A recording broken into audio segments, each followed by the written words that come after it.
Of the more than 1,000 active or potentially active volcanoes worldwide, not all of them contain a highly symmetrical and towering peak. Yesterday's video discussed these types of volcanoes, while today's video will discuss the remaining 7 volcano types. Let's get started.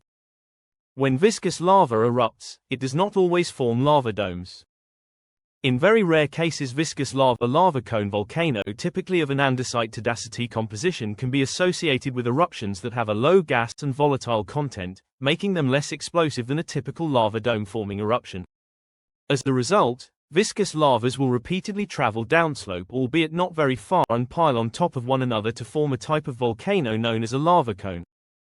The most catastrophic eruptions in the world often eject many cubic kilometers worth of lava, caldera volcano, either effusively or explosively. When this occurs, it can cause the underlying magma chamber at depth to drain, causing structural instability in the crust overlying it. This can then cause the crust to collapse downwards to fill the pockets of air in the magma chamber, which forms a circular depression in the ground known as a caldera. These calderas are typically at least 2 kilometers across, but in some circumstances can form to be more than 100 kilometers across if thousands of cubic kilometers of magma was removed. If a volcanic eruption occurs underwater, submarine volcano, the pressure from said overlying water will impact how it occurs, generally making eruptions at deep submarine volcanoes less explosive. This is not similar the case, however, if a submarine eruption occurs at shallow depths, as it then becomes more explosive. However, the term submarine volcano simply applies to any volcano which has its highest point underwater. Subglacial volcano: when magma erupts into a thick ice sheet, it forms a subglacial volcano. During such an event, erupting magma initially forms a layer of material which looks much like a dome out of pillow lava. As eruptive activity continues, the heat melts significant volumes of overlying ice, creating a thick glacial lake in the volcano. After the glacial lake develops, eruptive activity shifts to a more explosive phase, depositing a rock type known as hyaloclastite. If this eruption occurred from a singular primary vent rather than a fissure and stopped at this point, or a prior phase underneath a glacier, the resulting landform would be known as a subglacial mound. However, things change if the eruption continues. Over time, the erupting vent, which now has an unusually steep profile, breaches the surface of the lake, causing eruptive activity to change once again. Instead of being highly explosive, more effusive to moderately explosive eruptive activity occurs, sending lava flow to fill the area previously occupied by the lake.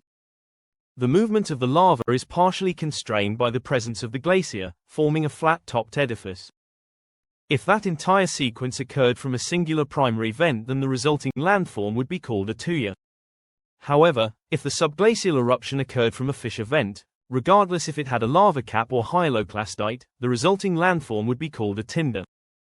Some volcanoes do not have a large central edifice, but merely mark large craters in the marground.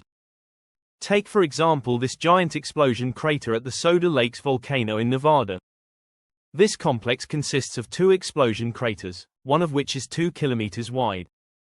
These craters are referred to as maars, and form when rising heat from a body of magma encounters groundwater at depth.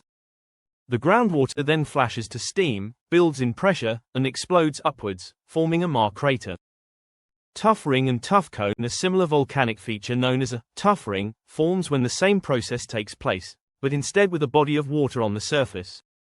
When this occurs, an explosion crater is generated but is not as deep, and has a highly rounded ring of debris at the crater's edge. For example, this is the Hvafull tuff ring in Iceland, which represents a prior vent of the Krafla volcano that formed 2,500 years ago. However, if repeated explosions occur over a longer duration, then a tuff ring might build in volume to become a tuff cone.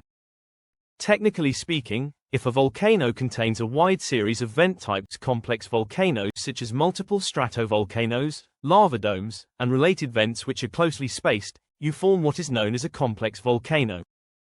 One example in the Tongariro volcano in New Zealand. If a volcano contains multiple vent types but with no or very few exceptions, each vent only erupts volcanic fields once, then you have a volcanic field. It is best to describe a volcano, in my opinion, based on its most prominent or largest feature, as most volcanoes contain multiple volcanic landforms.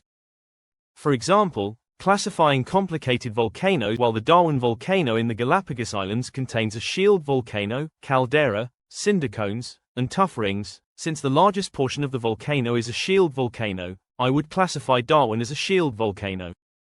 As a final note, I would like to thank my